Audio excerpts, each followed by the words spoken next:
She's like, my kid's gonna have a childhood, you know. Yeah. She's not gonna be Drew Barrymore or, you know. That's valid. And whatnot. And what about Macaulay Culkin? She probably knew more than I knew, and I didn't know about any of his like life story, you know. So she was, and so probably that culture wasn't very good looking back now, but I was very upset with her. And the person who I found out got it was Scarlett Johansson. So wow, I'm sitting here and I could be Scarlett Johansson, you know. Listen, but you're sitting here. This is a throne.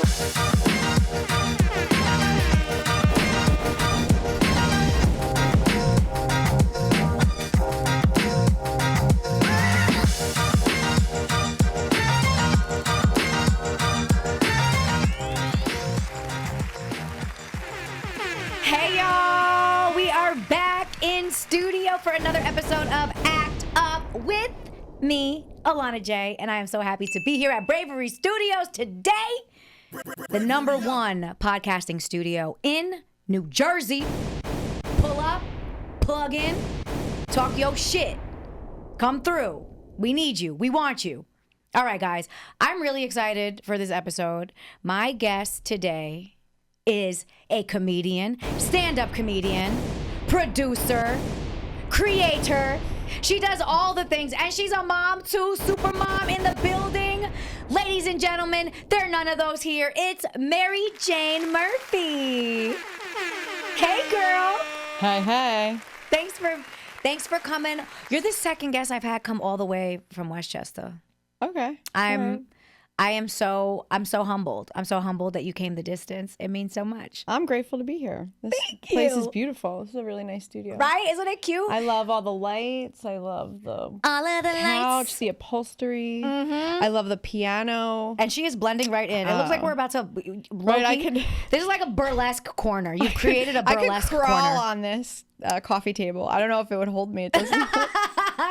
It's very cute. I love it. There's a little piano coffee table in the studio for those of you that aren't watching. Look fatter, like make me look bigger. You know, like if you take some get below it, and this piano looks like, you know. It looks like it would make you look fatter. Like like sometimes I'm trying to make my ass look fat. You know, like and I gotta get if you get lower, if you do right, you never want someone to take a selfie from down here, right? You look double chin, right? Exactly. But for the ass. You want it from I'm the like, bottom. get down below, get as far down below.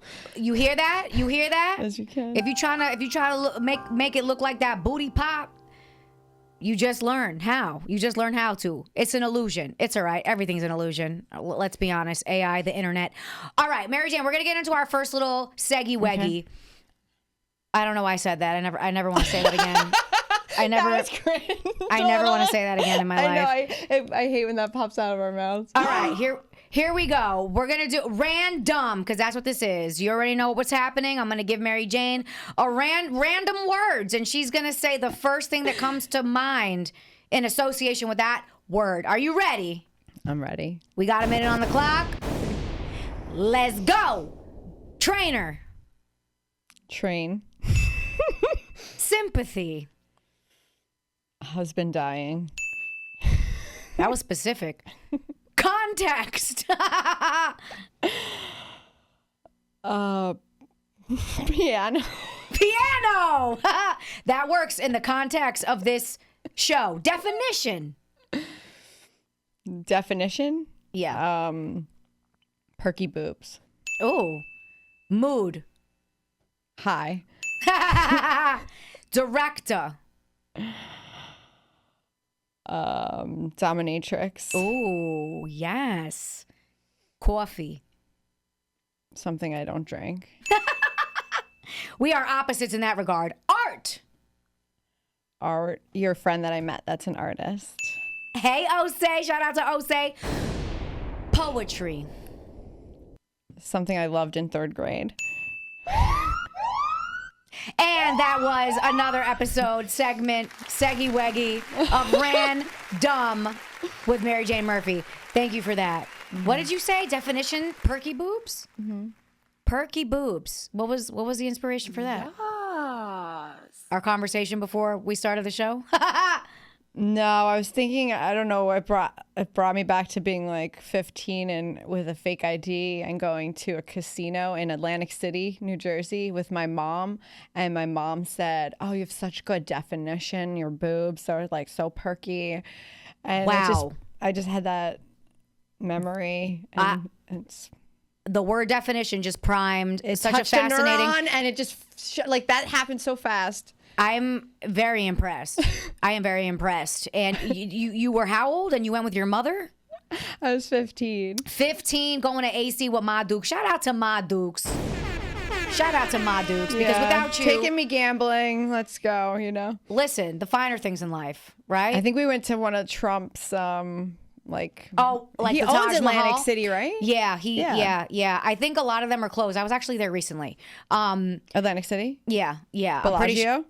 Where did we went to Bally's because they had a beach bar. I mean, I just had a virgin pina colada. I'm a fucking square at this point. But I meant to bring my non-alcoholic Blue Moons for us to drink. I had this whole vision. I mean, I said, I was telling you before, I also wanted to tell you that I had been on Kill Tony. Yes. And we were going to be drinking these drinks. So I guess when I didn't go on Kill Tony, like the beer, like everything just also seemed to go out. Okay. Crumble is closed. Like wild. We're going to hold that thought because we are going to talk about that. Yeah. But first, we're going to do another 1 minute bit. Okay. All right. Another 1 minute bit, rapid fire interview. Try to keep the answers as succinct as possible just so we could get as much information about you. Was that good with the last one? Yeah, that was great. That was great. That was like great. 1 minute bit. That's as long as I'm not pregnant by the end of this. I'll do my best. I'll do my best to not make that happen. Okay. All right, here we go. We got 1 minute on the clock. These questions I don't have prepared in advance. I just do them. So let's go. I don't know what's going to happen. Neither do you. Where are you originally from? Bronx. Oh. Where did you grow up? In Riverdale, in the Bronx. Okay. I went to St. Margaret's. Shout out to St. Margaret's Catholic School. Yeah. Did you go to college? Yes, I went to UCF. UCF, where's Central Florida? University of Central Florida. From the boogie down to Riverdale to Florida. All right, that's a story. I'm excited. Where did you start comedy? In Hawaii. I knew the answer to that one, but I wanted everyone else to because we're going to talk about that too. What's your astrological sign? Capricorn. Capricorn. What's that? That just happened? January 1/1/1. Oh, I'm bugging. I'm thinking Cancer. 1/1/1. Wow. Okay. 15 seconds. What's your favorite color? Aqua. What is the best vacation destination you've been to? Hawaii.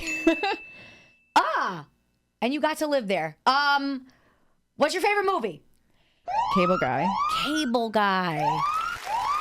Jim Carrey. Jim Carrey. You did great. Wow, a lot. You're the second person to celebrate Jim Carrey on this show. I mean, how can you not? Does anybody not like Jim Carrey? When I was younger and I would go on auditions, he would always be who I would be like, all righty then. And, like that would just be my whole audition. So you would like emulate his swag, if you will? Yeah, I did my best too. Wait, so you went on auditions as a kid? Mm-hmm. Yeah, I did. How young? I guess I remember Miracle on 34th Street. You auditioned for Miracle on 34th Street? Home Alone 3 was like a big thing. And I got a call back for Home Alone 3. We need claps for a callback. Yeah. We need claps for a callback. Well, my mom ruined it for me. No. I wanted to be like an actress since when I was since I can remember. Yeah. And my parents never were very supportive of that. They weren't shocking. Stage parent, they were just like, no, just be a kid. And I would find auditions in the newspaper. I only went to audition for Miracle on 34th Street and Home Alone 3 because they advertised it in the newspaper, in the New York Times or whatever, that they were, that they were auditioning. Everyone wanted to be the next. So was this when you were living in the Bronx or Riverdale? Yeah. Mm-hmm. Okay. It's funny how you just did that. Was that like a backhanded compliment about Riverdale? You're like, the Bronx or Riverdale? I just like specificity. I just wanted the specificity. Listen, everybody assumes I'm from the Bronx. I'm not. It's hilarious because you are, and you would be people would probably think the opposite. Riverdale's the nice part of the Bronx. So it's like you said, the Riverdale or the Bronx, as though they weren't the same thing. That's why I was like, is that a backhanded compliment? I literally thought that they were technically different. Well, Riverdale is in the Bronx. Yeah, the address I'm an idiot. Yeah, it's Bronx, but it's You see? it is the nice part of the Bronx, so people will say like it's not the Bronx, it's Riverdale. Right? And that is exactly why because I grew up around those people. Yeah, those I figured that. Those are the people I grew up so around. I saw it come up. I don't even think I've ever been to Riverdale. You know what's funny is that I auditioned for Riverdale. That is funny. I did. I auditioned for the lead in Riverdale like, I don't know how long ago at this point, but clearly didn't get it because you would know that. You would already know that. So that's so cool. So how long were you acting for?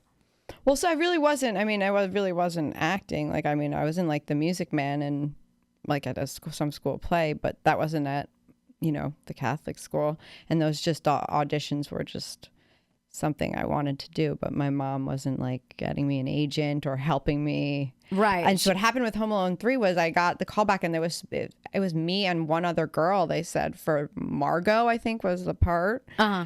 And it was Margaret or Margot, and I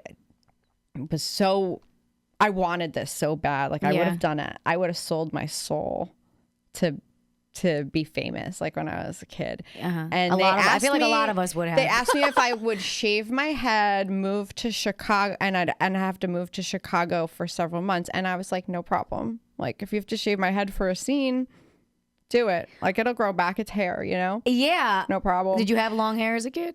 Well, it's funny because I had gotten this bad haircut that my mom got also going into like second grade. She was like, do you want your hair layered? And I was like, okay. And Did you even know what that meant?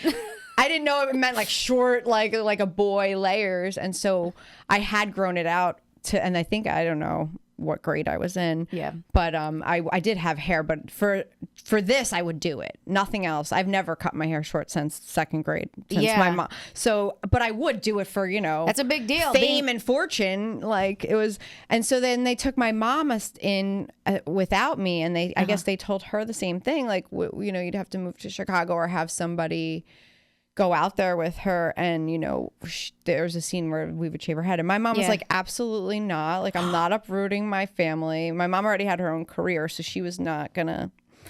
She had just been sitting outside with all of these stage parents that apparently were willing to do anything, and she was like set herself up on this like high horse that she was so much better than these people that would shave their kids' heads, and she's like, my kid's gonna have a childhood, she's not gonna be Drew Barrymore, or that's valid and whatnot. And what about Macaulay Culkin? She probably knew more than I knew, and I didn't know about any of his like life story, so she was, and so probably that culture wasn't very good looking back now, but I was very upset with her, and the person who I found out got it was Scarlett Johansson.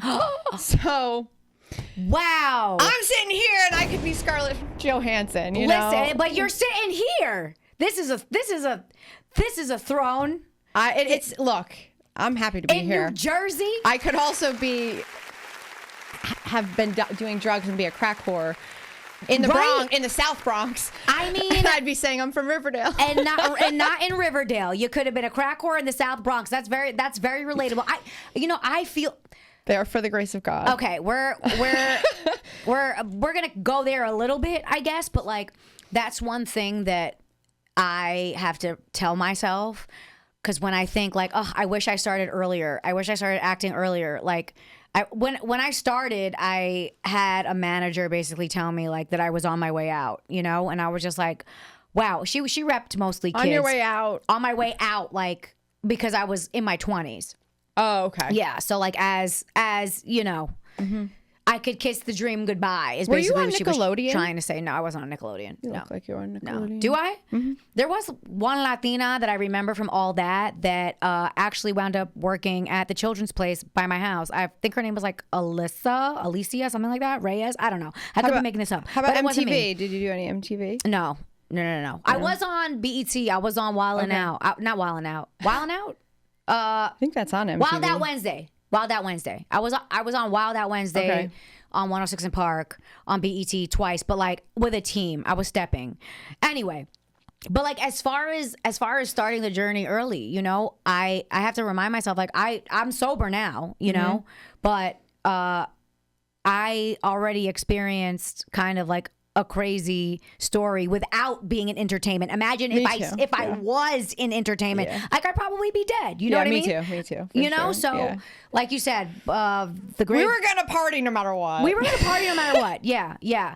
But I feel like it would have been a lot worse if I had as much access as I could have back. You know, like if we at had a the very young age. millions. Right. So, #blessed. Anyway. So okay, let's talk about comedy and when you wound up in Hawaii.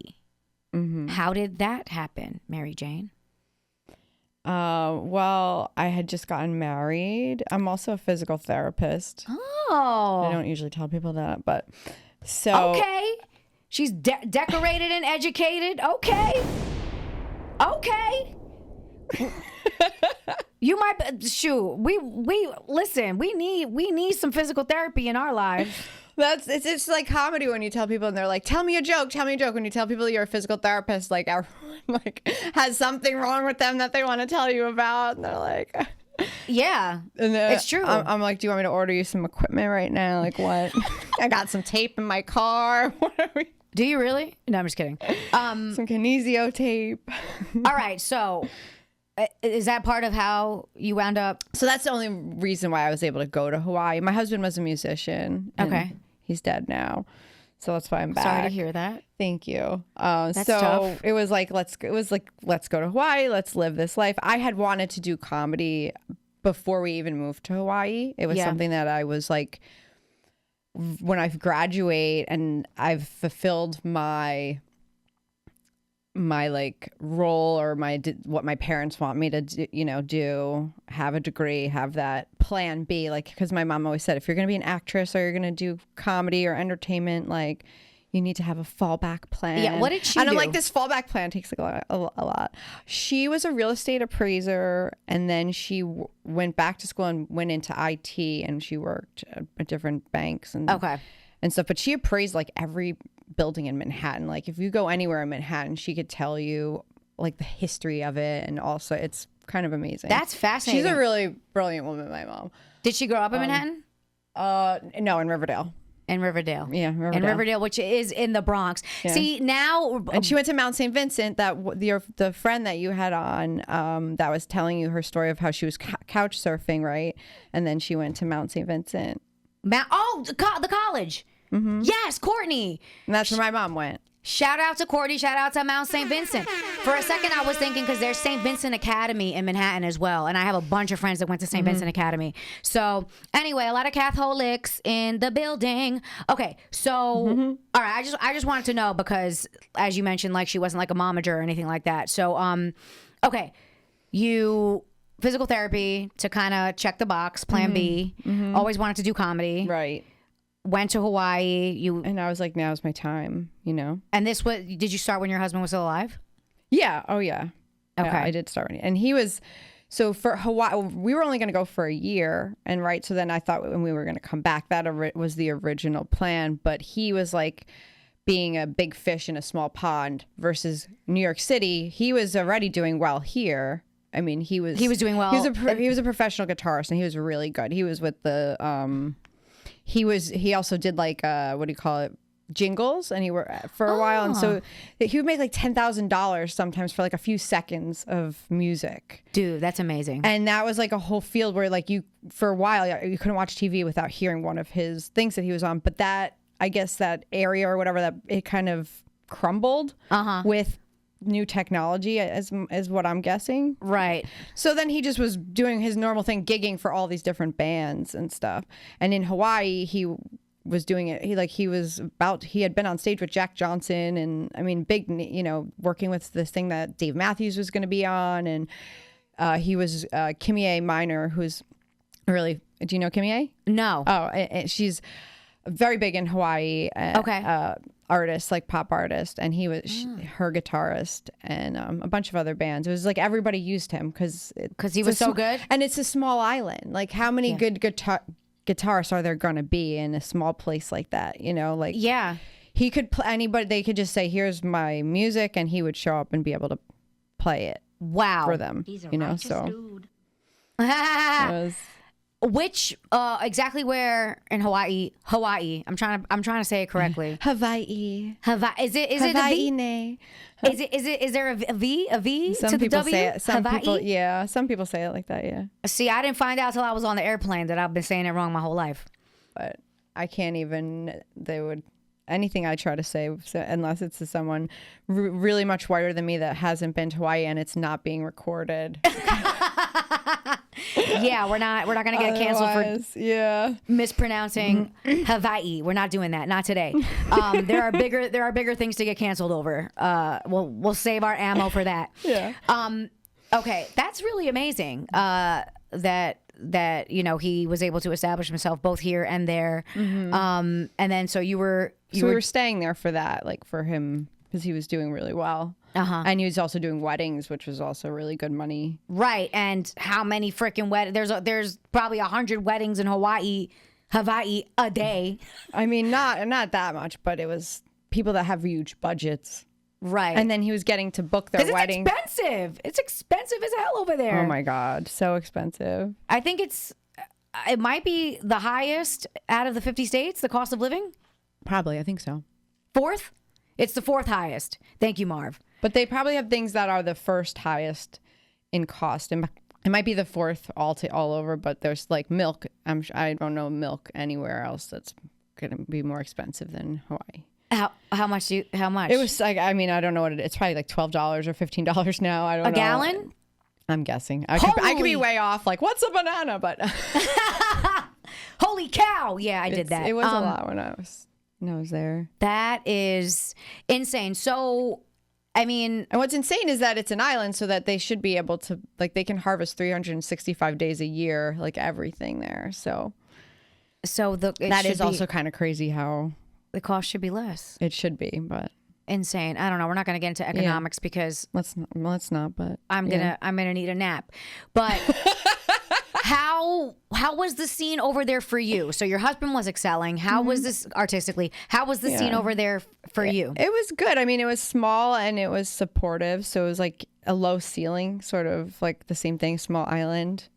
So you can get a lot more 15, 20 minutes more. You're not going to get to perform like 5 times a night like here. But I would come home from Hawaii and I would like connect with like Broadway or do like, those bringer shows that would have some kind of carrot. Like, so if they were some reward for doing well, so that like I remember I got the residency at Broadway.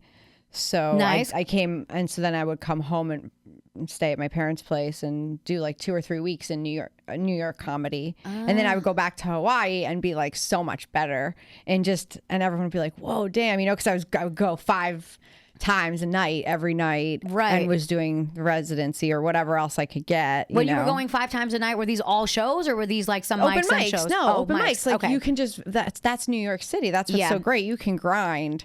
Absolutely. And get that practice, get those reps. And in Hawaii, you could do a lot more time, but only a few times a week, not 5, 6. I mean, I think you could do 7 times a night. I don't know if you still can, but here or there? Here. Yeah. You could do, I think, like if you really made a tight schedule. I was probably doing like 4, 5 times. That's still a lot. Yeah, for like 2 weeks straight, so I would just like multiply that. And I was like, I just got a year experience on you guys, Yeah, I mean, definitely. It was similarly in Louisiana, like there wasn't that much going on, but you were always getting like 10, 15. I don't think I ever did. After a certain point, I don't think I ever did less than like 12 or 15. Right. Down there, which honestly has proven a little bit difficult being back here when people are giving me like 7, 8, So like retruncating, it's kind of 2 different muscles. It's kind of like your slow twitch and your fast twitch, Yeah, I mean, I think New York be fast twitching. Well, New York has got it all.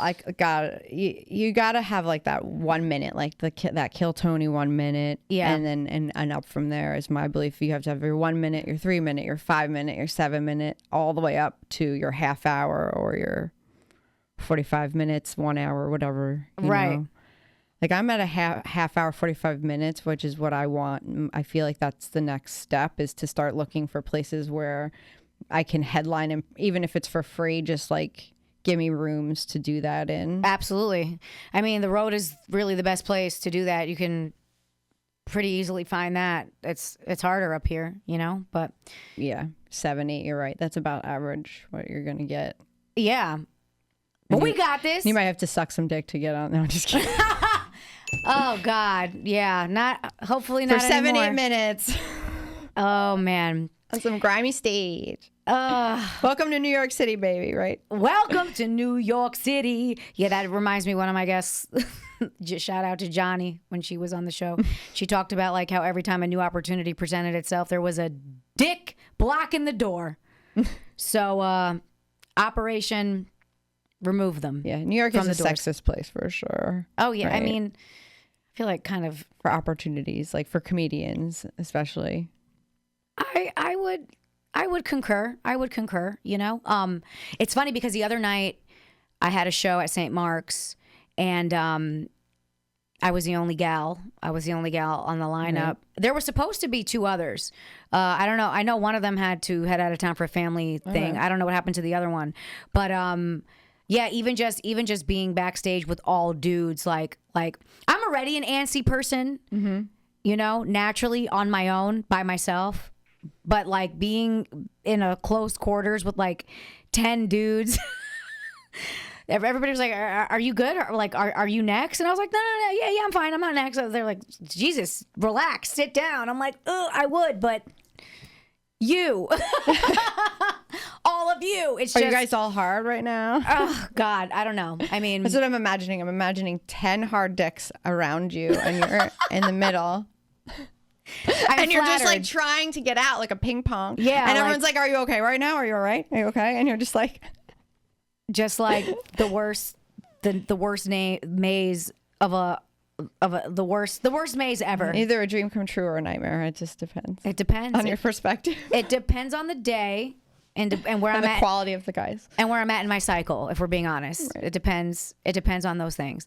Do you remember your first time getting on stage? Yes, absolutely. How was it? It was great. It was everybody. I just remember everybody laughing and getting that feeling, that high, feeling that I guess maybe when I'm thinking about it now, you had as a kid when you performed. If you liked performing as a child, and you could get like aunties, uncles, anyone to watch you, and then and you knew that you were actually entertaining them, and you felt that feeling. You know what I'm talking about? Yeah. And so that I remember just being like, I'm addicted. This is it. Like that. Okay, I'm in. Like I made that decision after that first time, and then I remember bombing a lot after that first time, and my first time probably, and looking back, like was probably not as funny as people were supportive, you know. But for whatever reason, I had that good first time that gave me that feeling that you need to get hooked. Yeah, I think. Did they announce that it was your first time?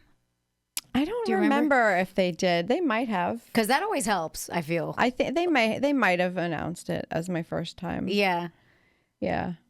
Mine was it at a show? It was in Hawaii. I was at an open mic, that I looked for and found and I went to. And that's how you do it, folks. People are like, "Oh, help me do this." Yeah, people they have their daughters message you, their cousins, their friends. I have someone I need. You gotta tell them how to get into it. You gotta just go to an open mic and just do it. That's it. Hey y'all, it's your girl Alana J, and I'm here to tell you about all the magic that is happening at Bravery Studios, New Jersey's #1 podcast recording studio. At Bravery Studios, you handle all the talking and they do the rest. That's it. Seriously, all you have to do is show up and shine. Yes, honey, work. With 3 different filming locations, there's a perfect space for every type of podcast. From cozy chats to high-energy shows, Bravery has got you covered. But wait, there's more. Bravery Studios hosts monthly events and podcast gatherings, perfect for networking and connecting with fellow creators. So what are you waiting for? Head over to Bravery Studios and let's make some podcast magic together. Do it. Come on. You know you want to. You know you want to.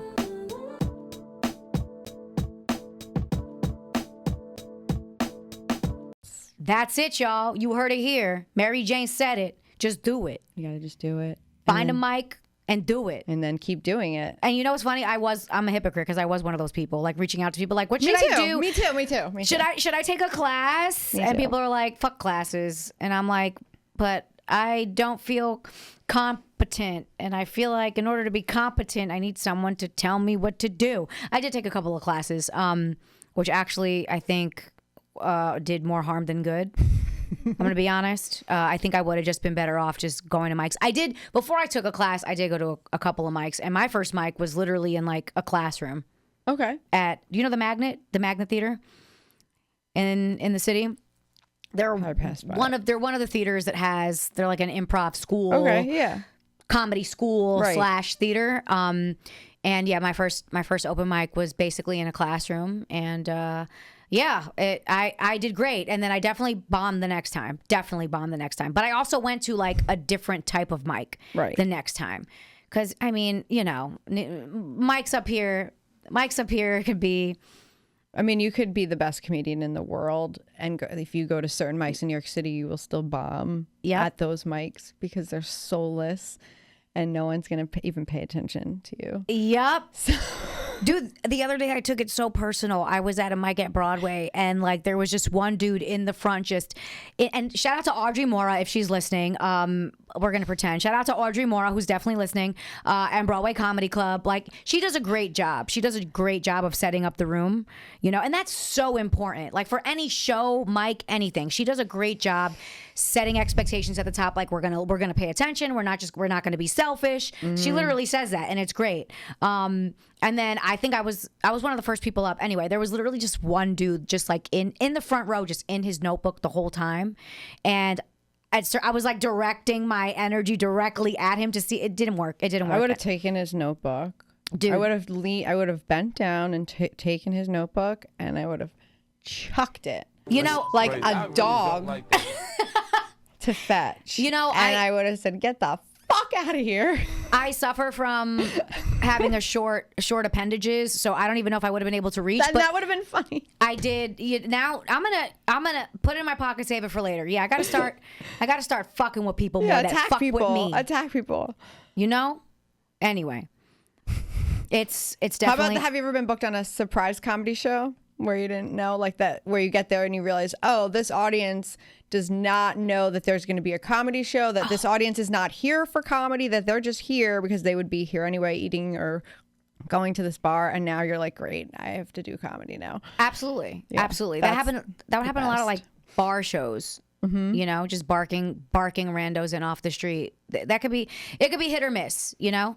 I've had some of my best shows barking people in. And yeah. Not to brag, not to toot my own fucking, not horn. What do dogs have? Snout? Not to toot my own snout? I don't fucking know. But I'm a pretty good barker. And I learned that skill in Scotland, in Edinburgh. Oh, what? Can we see the skill? The demo? So I was doing. Can I hear your pitch? Absolutely. My closing rate wasn't great, but I still did it. I was doing a play about Dolly the sheep, about the cloning of Dolly the sheep. Oh, okay. Yeah. I'm already interested. It was a musical kind of, it was a play with music, and it was supposed to be a comedy, but I'm already buying a ticket. Based on everything you said, I'm in. No, literally, all I would just be in the street. Like Dolly, the sheep. I have been wanting to hear about this sheep, and there's going to be music. Okay. I don't remember exactly what I said about Dolly, to be honest, but one of my lines was, you want to giggle a little. I would just go up to people and be like, Dolly the musical, musical comedy about Dolly the sheep. You want to giggle a little. Anyway, people liked it. And they were like, you know what? I do want to giggle a little. Right? So it got their attention. Giggle a little. It rhymed. And again, my closing rate wasn't great, but I did what I could, you know? Some people didn't do it at all. And how do you do it in New York City? Have you done, because you said you're good at barking. You do it. Have you done I would just do it for like bar shows that clearly had, like, if I'm on a show, if I'm there to perform, I don't mind going outside and getting an audience. I like doing it. I like doing it too. We should be on shows together so we could do that together. We should. I always try to get people to do it with me, and then they don't want to do it. I'm like, come on, let's just go have some fun out there. Right. Let's just go have some fun talking to people. The stakes. We're already getting what we have now. Exactly. Nothing is gonna nothing that we say to someone is gonna take people that are already in here and to take them out of here, right? That's not gonna happen. So exactly. What do we have to lose? Plus, it's something funny might happen. It's just fun. Like, it is. And I get high off of it. It's almost like guerrilla comedy. Yeah, basically. You know, I like to say, do you like to laugh? You see? Do you like to laugh? But like in a sexy way, like where it's like Yum. They don't know what's going on. What am I offering them? So they feel like they need to stop. You know, they're curious. Exactly. There's a mystery. Like, do I like to laugh? Like, how? How does she mean? Do I like to? I'm like, do you like to laugh? Ooh, that sounds like an advertisement for dominatrix infused show, and I might be into that. I'm not gonna lie.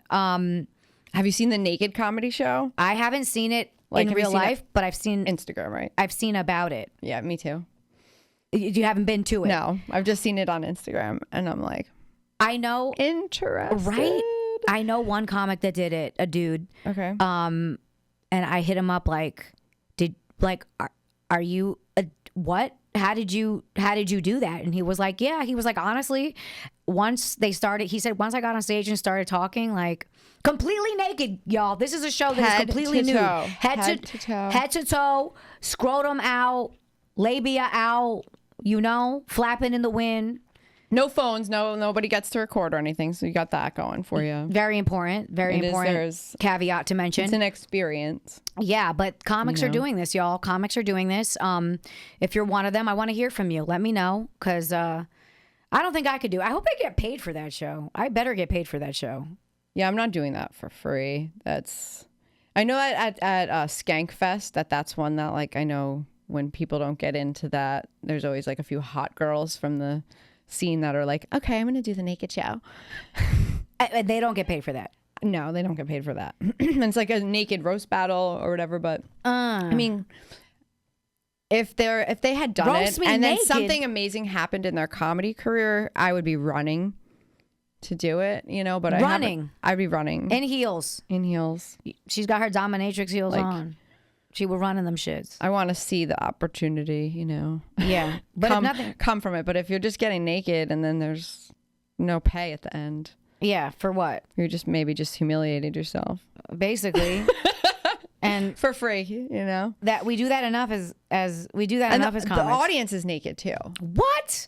See, I did not know this. It's This is at the Skank Fest one specifically. Oh, no. The Skank Fest one, I think it might just be the comedians. But at the one in New York City that they've been advertising, that's it's at some lifestyle club or whatever. And like the audience is also naked. Ah, yeah. I didn't know that part. Have you ever been to any kind of like clothing optional or like, have you heard of the Skirt Club? No. What is that? So the Skirt Club is also in New York City and it's a few other places. So that's for like women that want to just mess around with other women in like this like non-judgmental, but like hot women. Like it's called the Skirt Club. You know, like they'll give, you know. Who assesses the hotness? The door? Well, they have it. It's online. I mean, they just give a lot of suggestions if you go onto their website and you can just see that that's what it's the vibe, you know. It's like classy women that want to mess around with other women, and it's no men allowed. And you've been? No, but I get all their emails. I paid for one of their events. I was gonna go, and then I got scared that I was like, is it gonna be a bunch of people drinking alcohol, just being sloppy? Because I'm not into that. No, I wanted to just not go. anymore. I just wanted to go like as a fly in the wall. Like, you know how as a comedian, there's things where you want to do it. To experience? For the story that might be there, that you know. Yeah. So I didn't go, but I do know about it. I'm in the know. So I get their emails. You on the list. Yeah. They're targeting you. So there's that. But then there's this place called Secrets in Florida that is like, there's all these hot tubs and it's clothing optional. And you can. And they have like different parties and like takeovers and stuff. And then they have like these rooms where you can also like have orgies and play, and then it's also like a hotel, like you rent a room there, but people own them. So like, what do you mean people own them? Like they Airbnb them out. So like the hotel used to be a whole, but what happened was this place was like in disrepair, and now it's like come up as this really nice place because they let people buy the rooms and own them and Airbnb them out as part of this bigger thing. Anyway, that's a clothing optional place. I have been there, and when I got there, I was like, I'm leaving my bathing suit on. By the time my feet were in the hot tub, I was completely naked. Like, so. What was in the hot tub, MJ? I just there was the vibe, and I was like, I started just taking off everything as I got in. So sometimes you don't know what you're gonna do. Oh, sober? We were sober for this? I was totally sober. Yeah. Wow. See, the only time I ever showed my ninnies in public, well, I don't know if it's the only time. I did black out a lot between 2007 and 2017, so only the Lord knows. But nude beach. I mean, I just took my top topless, off. Right? Yeah, I did some of that too. I was very drunk by the time I did it. Like when I got there, I was like, I'm not gonna do it. And then like 150 shots in, I was not that many, but New York City, I believe that it's legal for women to go without their tops. It is. Yeah, it is. And in Honolulu, I also believe that it's legal. And when I was there, I was always, for some reason, trying to convince women to do it with me. I'm like, let's express our rights, you know, because I wanted someone to harass me and then just sue them over it, you know. That's the American dream, is it not? But no one was getting on board, you know. You have ideas, you float ideas with people. You see if you can get someone to jump on. That's what it's all about. But I would do that in New York City too. I mean, people will. I'm sure there will be people that will harass you, right? And people that'll harass you like street harassment, or are we talking about cops? Well, there's both. I mean, either way, cops, you can get even probably a bigger settlement, right? Yeah, because they're not supposed to. They should know the law, right? Yeah, I mean, hopefully that's not about to change. But yeah, they should. What do you mean them knowing the law or being able to be topless? Hopefully the cops. If the cops don't know the law, then they might assume you should not be showing your nips, right? And I reckon there are a lot that don't know that's legal, right? Yeah. I think I've seen it. I remember being on a bus. And this woman was just tits out. Just not perusing. I was perusing. Just tits out, and she walked past me, her areola swung my way, and I said, "What's up? What's up? Hi girl, hey." And then I had my eyes on her the whole time. She got off. I watched her walk. I watched her nips disappear down the street, and I was like, "Did that just happen?" And I don't know if somebody stopped her. Nobody said anything. Unacceptable thing that is completely legal just happened. Right. This socially unacceptable thing that no one almost ever does, but is completely legal. Did that happen? Yeah. I think I was a teenager. So I would, it was, and I went to Catholic school. Like, yeah, you're not supposed to celebrate your body. You're supposed to hide it. You're supposed to hide it behind a skirt that goes past your kneecaps. Now I want to know your first masturbation story. Oh, my first masturbation. Honestly, I started masturbating by I discovered my clit by rubbing it against furniture. Mm-hmm. That's as a child. How old? Oh God. I definitely younger than 10. I was 4. Same thing. We're climbing up a pole at the playground. I was like, ooh. I probably even experienced. And I knew not to share that. Exactly. That I had discovered something. That is. I knew that it would be frowned upon. How did we know? Not to say something? I don't know. Was it the indoctrination? I don't know. Because anytime anyone maybe thought they saw you sitting on your heel, rocking back and forth, they were like, stop that. And you were just like, okay, yeah, I knew that was not acceptable. My mom definitely caught me once. I was rubbing it against the floor like a dog. Like a literal bitch. I'm so surprised funny. Marv hasn't made any sound effects during this part of the dialogue. No water pipes bursting, nothing. So, but with Catholic school, so by the time I was 10, when I would actually masturbate, I would always tell myself this is the last time I'm doing this. This is it. You had a covenant. Never again. And I'd say a couple Our Fathers, a Hail Mary afterwards, and then I'd fall asleep, And then it would repeat itself the next night. Like, I'm never going to do it again. I feel like I was even a morning masturbator. Okay. Yeah. I was night. You know, time. I feel like I did it more as a child than I've done it as an adult now that I think about it. But I don't know. That's between So you me didn't and the have Lord. any guilt? I probably just like I like probably dissociate now. That's probably what happens.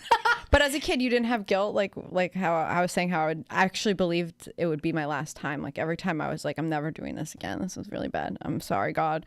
Like I don't know if I had guilt more than shame. It was probably shame. Like like I just hope nobody catches me doing this. Right. I don't think I felt bad about doing it. I just didn't want to be discovered. Okay. You know? Yeah. Well, I had both. It sounds like. Damn. You had the I double. definitely didn't want to get discovered. You know. But I also really thought I was like doing like I was sinning somehow, and I would pray about it. Like I would pray about it. That's what's funny to me. Eventually, like I got, probably by 15 or 16, I knew like whatever. Good on you. You prayed about it. See, but that is the loophole. That is the loophole in Catholicism, is that we pray about it. We just go to, we snitch on ourselves. It's self-snitching. You do half a rosary or whatever's prescribed. Yeah. Whatever your sentence is. They call it a penance, but Just it's a sentence. be truly sorry. And then you could do it again the next day and rinse, wash, repeat, Yeah.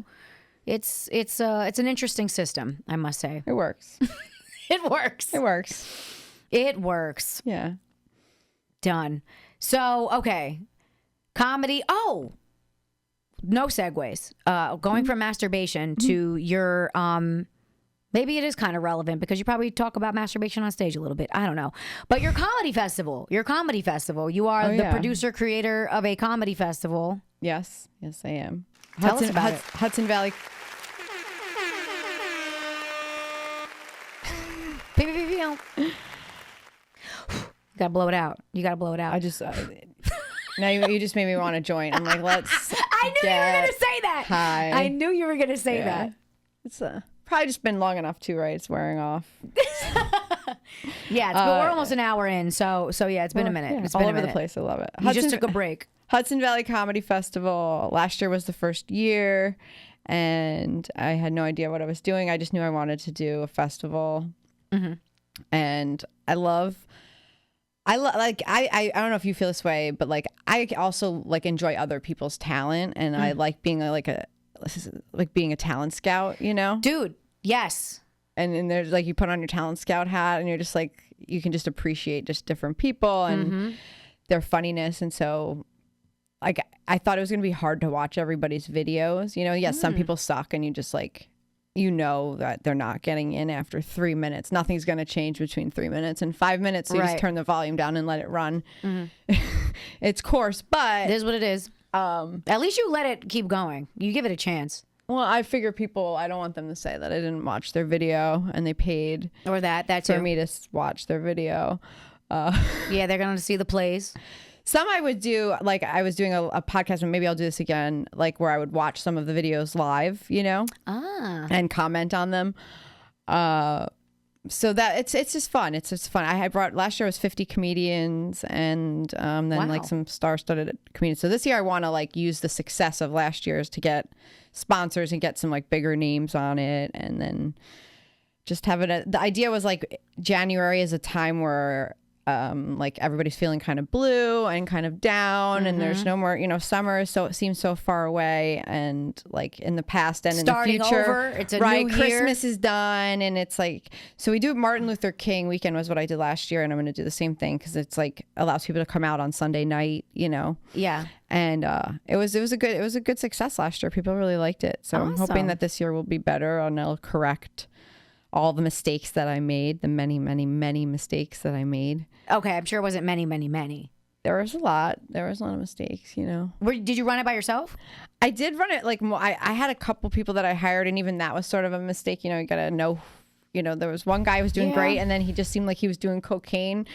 Were you surprised? He just is that surprising? He just nosedived, like literally. And figuratively. Wow. Like it was like he was doing so good, and then he was like plugging in the wrong cables for mics, and was like, I'm like, we need sound, what? And I'm looking at him like, you don't even have the right cable plugged in, like. So there was some of that and some lighting issues, and it's just Okay, so he was coked up and didn't know what the fuck he was doing.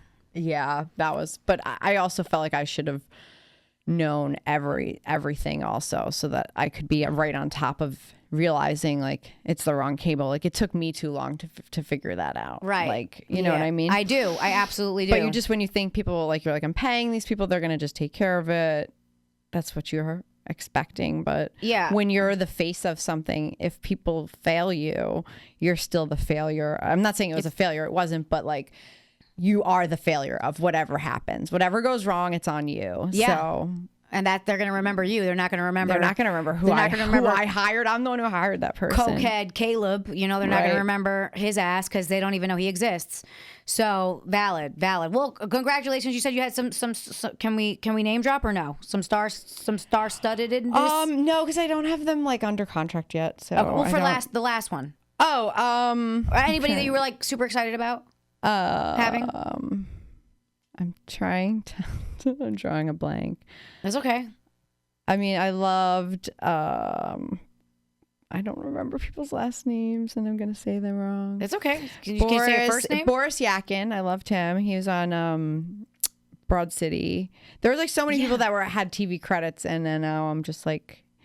You put me on the spot. I'm so sorry that I did that. And I lost it. We were talking about orgasms, and then we jumped over just too fast that the neurons in my brain. That was very rude of me, and I take accountability for that. I'm very big on accountability, MJ, and I did that to you. Yeah. And, if you can't remember someone's name, just bring it back to orgasms. Just jump over to. Well, nonetheless, we had a lot of cool people, with a lot of cool credits. Great people, a lot of talented people. Like you said, everyone comes from the city. That's the idea, also, because it's in Peekskill. So the train is right there, Grand Central to Peekskill, and so that was why it was so easy. There's so much talent in New York City and in New Jersey, like the area. Just so it's so easy to bring people. Yeah. To Peekskill, which is what. Makes it fun and easy for me too. Yeah, and you mentioned loving to be like a talent scout. You seem to curate some of your shows that way. Yeah, how I found you, I found you on Instagram. Yeah, you were doing some kind of like grammar thing. A grammar thing. That sounds like me. And that's what actually what I saw first. I first saw you doing some kind of grammar. Thing. So was it about some kind of teaching? Maybe it was an actress teaching video. It was something with speaking and grammar. I'd be teaching. You see, I'd be teaching. You like words? I do like words. You like to play Scrabble? No. Oh, okay. Only because there's a Scrabble tournament in October. I was going to ask if you wanted to be my partner. Oh my god! Wow. Now I feel like a total coont. If it was called Word Slut, would you play it? Yes. Yeah, that's what it's called? No, I think if we change Scrabble, because it's my favorite game, but if I change the name to Word Slut, I could probably get so many more people on board with that game. I'm already in. That's the only change I'm making. Let's call the competition and let them know it's got to be Word Slut or bust. Word Slut or bust. That's it. And the reason why I responded so quickly was because like I kind of have a little resentment of growing up without like game nights. Mm-hmm. Yeah. So it's not that I don't want to play Scrabble. It's just that I didn't really grow up doing it, and game nights seem to be a thing in adulthood. And now I feel like I'm tardy to the party. That's all. Like, game nights are fun. I didn't have them as a child either, really, but like all me and my friends did was do drugs, and I regret not doing something more productive, like play Word Slut. Right. You know? Yeah. Multitasking. Games, enhancing your vocab, testing your vocab, you know? Keeping score, so you're doing math. So many skills. Keeping records. So many transferable skills from Word Slut. All right. But you were ice skating. I saw that. I was an ice skater. I thought it was really cool. Thank you. To see that. Thank you for thinking that. Well, the next time I do my inner child work, I'll let her know. I'll let her know you appreciated her. Aww. I was 11 in that video. Did you go to Maury ice skating rink in Yonkers? I did compete in Yonkers. Maybe I seen you back. I used to ice skate there too. You did? Yeah, not as good as not like you. No. But I can skate very well, but not like that. Let's relax. I wasn't doing nothing. You were doing tricks and stuff. I was doing tricks. Yeah, I can go forwards and backwards tricks, and crossover. No. I was doing tricks and turns. Yeah, it was. I mean, dude, I spent my summers as a child, like 11, 12 years old, literally working out for 8 to 9 hours a day. Wow. To be in the Monday Olympics? through Friday. To be in the, was that the goal? Was the Olympics Honestly, the goal? No, like I remember maybe once just having the thought, like maybe I could be like the first Latina big ice skater, you know? Like I had that thought like once, maybe. But I also was super duper into school. And the same way that, you know, you mentioned your parents not really being supportive of like acting and whatnot. Like, God bless my mother, because my mom was waking up with me at 3 o'clock in the morning, 4 o'clock in the morning, taking me to ice skate before school. You know, mind you, I still had to go to school and then do shit after school. She could go home and take a nap, but that's neither here nor there. She still did it. She still did it. And paid for it, right? Right. Well, my dad paid for it, but you know, nonetheless, like it was ingrained in me that school, I had to do the school thing. I had to do the school that was thing. Important. And I mean, in order to do that, in order to be an Olympic athlete, for the most part, you don't go to school. You get homeschooled, you leave school, your parents ship you off somewhere to train. Like I have friends that were shipped off to Russia to train and have honestly horror stories and will never ice skate again now as a result. Oh, wow. So that's another thing. Like I have no idea what could have possibly happened if I went down that route and they shipped me off somewhere. But I did like have the thought once, but honestly, like long story long, it was just, it was too, like, I was such an overachieving kid that I put so much pressure on myself and caring so much about school and competing. It was just too much. It was too much on my mental health. And that's ultimately why I stopped. Because I felt like this is hurting me, not helping me, which now I don't really feel that way anymore, but that's how it felt in the moment, you know? But yeah, so that was. And that was the only sport you yeah. Because it was so much time and dedication just went to the. Yeah. I never played. I ran cross country for one season. Right. And kind of fucking hated it. That was actually a little fucking traumatic because my freshman year, when I did cross country, I had big ass titties. As soon as I stopped ice skating, my tits blew up. I went from like just like that. I went from like a B maybe to a double D within like a month or two. Like blew up. I finally got my period because I didn't get my period because of ice skating, because I had like no body fat. So my body changed really quickly. How old were you when that happened?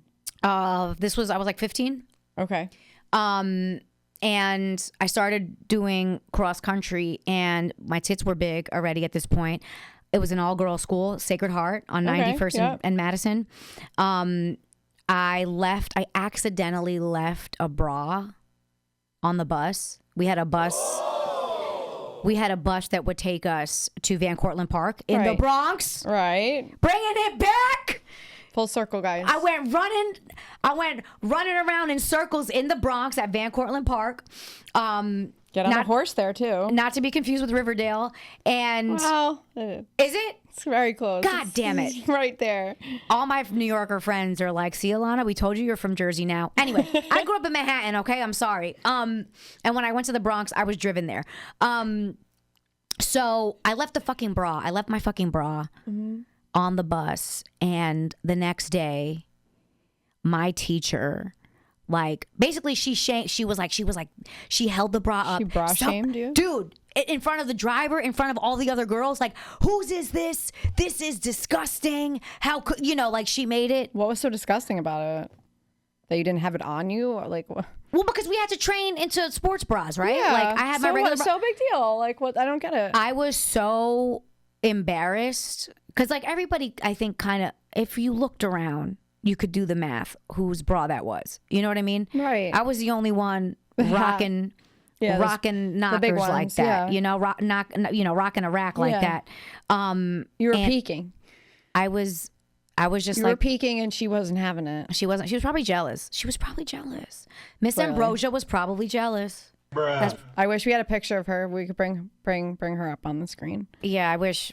Nah, fuck that bitch. She doesn't deserve. She doesn't. Yeah, but we could all decide if she was jealous, because I'm sure she probably was. She definitely was. She definitely was flat. She definitely was flat. But yeah, and it kind of just that turned me off. That just turned me off. You know. You were just like, I'm done with this. And I know my mom was really mad about it because I didn't claim the bra. I let it go. And she spent a lot of money on that bra. It was probably like one of those expensive, like, orthopedic bras. Exactly. That moms think you need when you're like a double D and you're 15. I think it was actually Victoria's Secret, but nonetheless. Also very expensive. Also very expensive. She probably was not happy about that. All right. So on the subject of tits. Did they have good definition? Were they perky? Back then they were. Also full circle. Yeah. Yeah. Now, and then they fell a little bit. They keep on falling. Anyway, it'll be fine. I'm fine. There's science. There's knives. So MJ, we got to wrap it up. Okay. We got to wrap it up. What I like to do towards the end of the show is ask my guest, like, for one piece of advice the listeners can implement to just act up. I'm trying to repurpose act up, right? Like, we are taking action to ascend, right? Acting up. What is something that people can do today? It could be anything, so that they can act up. They can today. go into New York City and they can take their top off. Yes! And they can walk around in Times Square. Show tits! They can see if people think that they're acting up. Fuck around and find out. Flap around and find out. Flap in the wind and find out. Maybe you and me will meet them down there. I think we should arrange this. I think we should arrange the resistance. The resistance. I was going to try to make that about tits, but I didn't think quickly enough. We'll also bark some comedy shows at the same time. So we'll feed two birds with one seed. We're going to cross-pollinate. We're going to do it. I'm so excited. I'm looking forward to it. To all the tits. 4 tits, 6 tits. All of the tits. Okay, last thing that I want to ask you. If this shake 'em, for those tuning in, I can't see, MJ just shook her twins for you. You're welcome. If you were writing your memoir right now, oh my God, what would you name this chapter? What would this chapter in the book of your memoir be called? Oh my God. It could also be Show Tits. Yeah. Moving on up. Moving on up? Moving on up. Moving on up. There you've had it. Now you know. Hard dicks and airplanes. Moving on up. Ooh. Wait, so does hard dicks and airplanes come first? And then colon moving on up? Hard dicks and airplanes, colon moving on up? Is that what we can say? Sure. Okay. I like it. We could play with it. We could put it out there, market, research it. Yeah, we'll workshop it. See what people think. We'll workshop it at Word Slut. Okay. Well, MJ, let everybody know where they can find you. MJ Murphy Comedy, Instagram. Yeah. Follow. Anything else you want to plug? Anybody want to? I just want to say, get men out of women's sports. Take back Title IX. I meant to bring my poster with me. Take back what? Take back Title IX. Take back Title IX. Do it. Just do it. Just do it. Just do it. Just you heard it here. You heard it here. On that note, I've been Alana J. Follow Act Up with AJ. Like, subscribe. See you next.